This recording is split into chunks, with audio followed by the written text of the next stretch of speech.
Assalamualaikum warahmatullahi wabarakatuh. Tabik pun berjumpa lagi dengan mata kuliah penyakit penting tanaman. Selama 4 semester atau 2 tahun ini, antara dosen dan mahasiswa tidak dapat bertatap muka secara langsung karena pandemi COVID-19. Dari sejak tahun 2020 hingga September 2021 ini. Oleh karena itu, Fakultas Pertanian Universitas Lampung menginisiasi pembuatan video pembelajaran. Pembelajaran ini berbahan dari hasil penelitian dan hasil pengabdian kepada masyarakat dari dosen pengampu mata kuliah ini. Selain itu, mata kuliah ini juga memberikan praktikum berupa base case dan project learning bagi mahasiswa yang mengikutinya. Semua itu memenuhi tentang syarat yang diberikan oleh Badan Akreditasi Nasional Perguruan Tinggi. Demikian yang dapat disampaikan sebagai awalan dari mata kuliah penyakit penting tanaman. Selamat menyimak dan terima kasih. Wabillahi taufiq wal hidayah. Wassalamualaikum warahmatullahi wabarakatuh. Assalamualaikum warahmatullahi wabarakatuh. Tabik pun berjumpa lagi dengan mata kuliah penyakit penting tanaman tentang mengenal penyakit antraknosa pada berbagai macam komoditas hortikultura. Capaian pembelajaran dari topik ini yaitu dari segi pengetahuan, mahasiswa memahami tentang gejala penyakit antraknosa pada berbagai komoditas hortikultura. Mahasiswa memahami cara pengendalian penyakit antraknosa pada berbagai komoditas hortikultura. Keterampilan yang diharapkan, mahasiswa dapat melakukan pengendalian penyakit antraknosa pada berbagai komoditas hortikultura. Penyakit antraknosa. Antraknosa merupakan penyakit pada batang, pembungaan, hingga menjadi buah dengan gejala bercak hitam atau lesio coklat. Kadang disertai dengan gejala mati ranting atau yang disebut dieback. Pada infeksi buah, antraknosa menunjukkan gejala bercak laten dalam waktu yang panjang. Gejala laten akhirnya memunculkan cekungan pada permukaan buah. Antraknosa menyebabkan busuk buah. Seperti pada gambar ini kita lihat bahwa akhirnya muncul cekungan pada permukaan pepaya atau permukaan buah jeruk. Selanjutnya kita ketahui tadi disebutkan ada gambar ada lesio lokal di ranting ya, yang berwarna kecoklatan. Demikian juga terjadi pada daun jeruk dan buah jeruk. Seperti ini merupakan gejala antraknosa pada daun dan awal gejala pada buah jeruk. Penyebab antraknosa adalah jamur yang memproduksi konidia dengan asar fulus badan buah berwarna hitam. Jamur penyebabnya merupakan kelas Ascomycetes yang diidentifikasi sebagai Diplocarpon, jamur Elsino, jamur Glomerella, dan Gnomina yang semuanya itu menyebabkan gejala antraknosa tadi. Jika kita menemukan di alam, ada kalanya dalam bentuk imperfekti yang tidak sempurna dan berbentuk sebagai konidia atau miselium. Colletotrichum atau Gliosporium menyebabkan antraknosa. Dan kemudian pada padi, spesiesnya adalah Colletotrichum lagenarium. Pada terong atau tomat atau Solanaceae lain, diidentifikasi sebagai Colletotrichum pomoides. Kemudian pada stroberi adalah Coletotrichum acutatum, pada busuk merah pada tebu, ya, red rot pada tebu, Coletotrichum falcatum, dan pada bawang, jeruk, mangga maupun alpukat biasanya diidentifikasi sebagai Coletotrichum circinans. Berikut ini adalah gambar konidia dari Coletotrichum, dan kemudian yang di sisi sebelah kanan adalah koloni Coletotrichum pada cawan petri. Coletotrichum atau Gliosporium merupakan genus yang sangat besar, terdapat di mana-mana dan menyerang bermacam tanaman. Spesies dari Coletotrichum ini banyak, ya, dan tidak khas menyerang jenis tanaman tertentu, tidak khas, tetapi semua jenis tanaman dapat diserangnya. Namun kita belum tahu apakah spesies yang sama memiliki hanya satu ras. Coletotrichum tadi merupakan penyebab penyakit yang merugikan sejak dari berkurangnya pembentukan buah, artinya rendahnya kuantitas produksi, hingga rendahnya kualitas buah atau produk hortikultura pasca panen. Stadia sempurna jamur ini masuk ke dalam kelas Ascomycetes dan diidentifikasi sebagai glomerella, sedangkan stadia tidak sempurnanya atau imperfecti disebut Coletotrichum atau Gliosporium. Pada jeruk, infeksi Coletotrichum menyebabkan penyakit yang serius, menyebabkan buah jeruk rontok pada usia muda, dan diidentifikasi penyebabnya sebagai Coletotrichum gliosporides. Jamur ini menginfeksi sejak pembungaan, terdapat bercak pada petal bunga. Jika dapat menjadi buah, maka buah akan rontok saat masih kecil. Pada keadaan lembab, terbentuk konidia dalam struktur acervulus yang tampak pada petal yang sakit dan akan disebarkan melalui tetes hujan yang memercik ke bunga yang sehat. 90% bunga akan menjadi rontok karena infeksi Coletotrichum ini. Pengendalian biasanya dilakukan dengan fungisida yang disertai dengan perekat.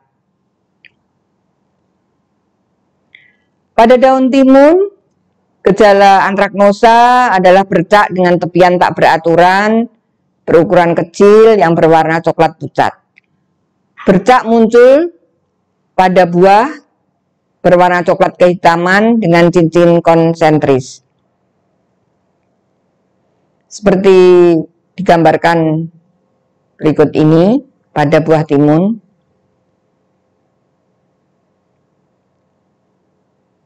Terdapat bercak konsentris dan ada tengahnya kita bisa melihat acervulus dari jamur Coletotrichum.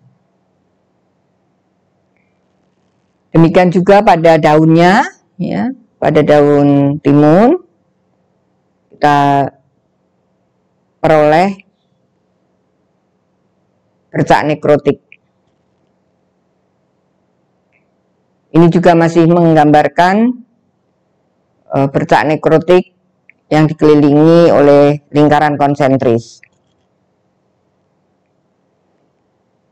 Berikut ini adalah gejala pada buah melon. Ada bercak-bercak dengan pusat berwarna hitam kecoklatan.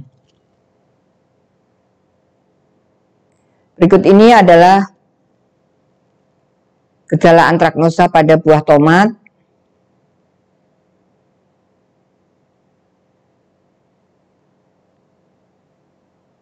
Nampak bahwa terdapat gejala melingkar konsentris berwarna hitam yang merupakan acervulus dari jamur Coletotrichum.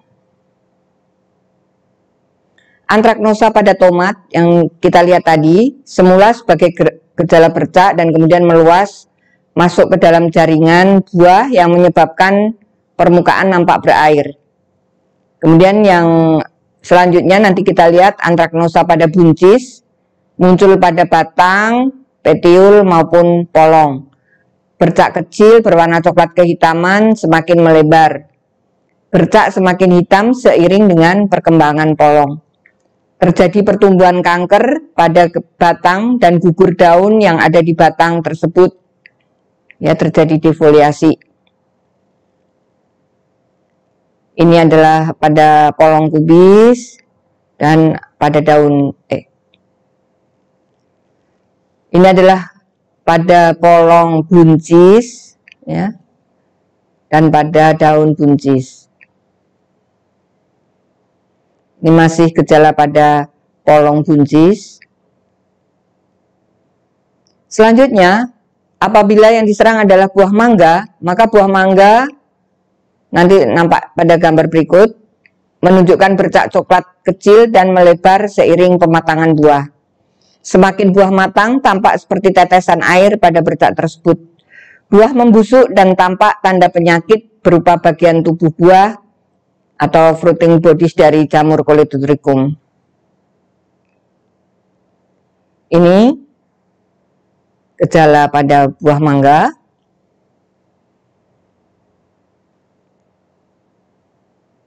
Selanjutnya masih merupakan gejala antraknosa pada buah mangga. Daun atau buah dapat menunjukkan bercak coklat, ranting atau petiol menguning, terjadi mati ranting atau dieback, dan akhirnya buah membusuk. Ini terjadi pada gejala antraknosa pada paprika, yang akhirnya membentuk cekungan pada permukaan paprika tersebut.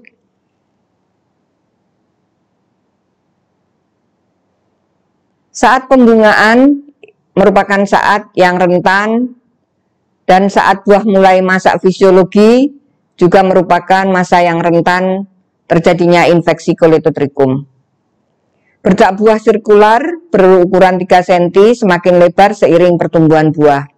Terdapat lingkaran konsentris yang mengelilingi bercak. Awal infeksi belum menunjukkan bercak berwarna karena acervulus yang berwarna hitam belum tumbuh. Keadaan lingkungan yang mendukung perkembangan penyakit antraknosa, biasanya benih yang terinfeksi dan sisa tanaman yang terinfeksi harus dibersihkan dari lahan setelah panen. Karena inilah keadaan lingkungan yang mendukung perkembangan antraknosa pada pertanaman yang masih sehat. Selanjutnya, kelembaban dan cuaca hangat selama fase generatif perlu diperhatikan. Tanaman rentan selama masa pembungaan hingga panen perlu kita dukung dengan penambahan pupuk atau nutrisi yang akan meningkatkan ketahanan tanaman. Tanah yang tergenang air atau drainase tidak baik akan mendukung perkembangan penyakit antraknosa. Keadaan lembab berair selama 12 jam cocok untuk inisiasi infeksi Coledotricum penyebab antraknosa ini. Tanaman yang kurang pupuk atau nutrisi kurang tepat, maka mudah terserang dengan jamur Coledotricum penyebab antraknosa. Prinsip pengendalian berikutnya terhadap penyakit antraknosa melalui proteksi dan prinsip eradikasi, yaitu berupa seleksi benih dan bibit penyemaian dengan cara merendam benih dan membuang biji yang mengapung, kemudian juga dengan pembersihan lahan yang merupakan prinsip eradikasi, perlakuan benih dengan fungisida sebagai tindakan proteksi, menggunakan bibit semai yang sehat, membuang bibit yang sakit dan dibenamkan ke tanah merupakan prinsip eradikasi, pemanenan buah yang matang fisiologi, dan kemudian membersihkan tanaman setelah panen merupakan prinsip eradikasi terhadap inokulum penyebab antraknosa.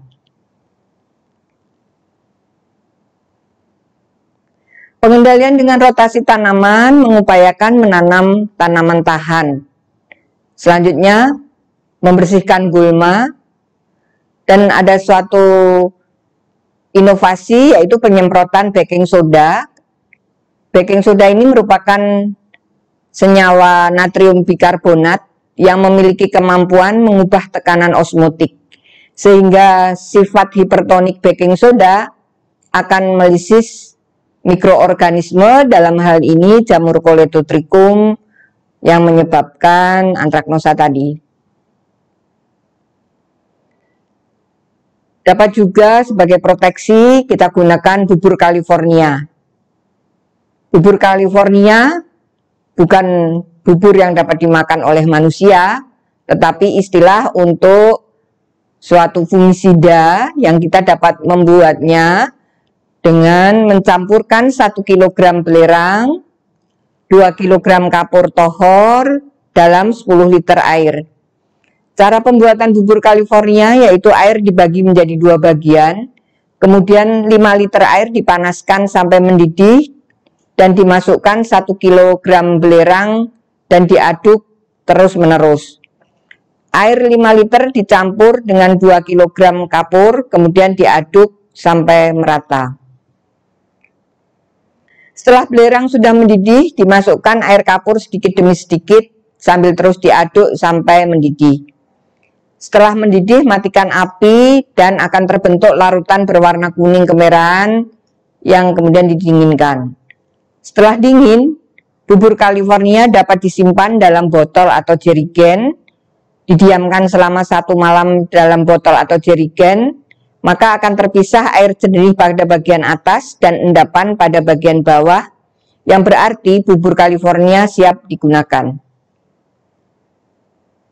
Aplikasi bubur California dapat dilakukan dengan penyapuan pada batang utama maupun cabang dari tanaman hortikultura, dan sebelum dilakukan penyapuan bagian tanaman, maka dibersihkan dahulu dengan batang tersebut dengan cara dilap atau disikat untuk menghilangkan konidia-konidia jamur yang ada di bagian batang tersebut. Kemudian penyemprotan dilakukan dengan mencampur larutan yang jernih pada bagian atas bubur California dengan air bersih. Untuk 1 buah tangki Solo, sprayer dengan model Solo, dapat digunakan 1 gelas aqua bubur California dan dicampur dengan 17 liter volume air. Demikian yang disampaikan dalam topik kali ini, dan daftar pustaka diambil dari hasil penelitian maupun dari pustaka yang diperoleh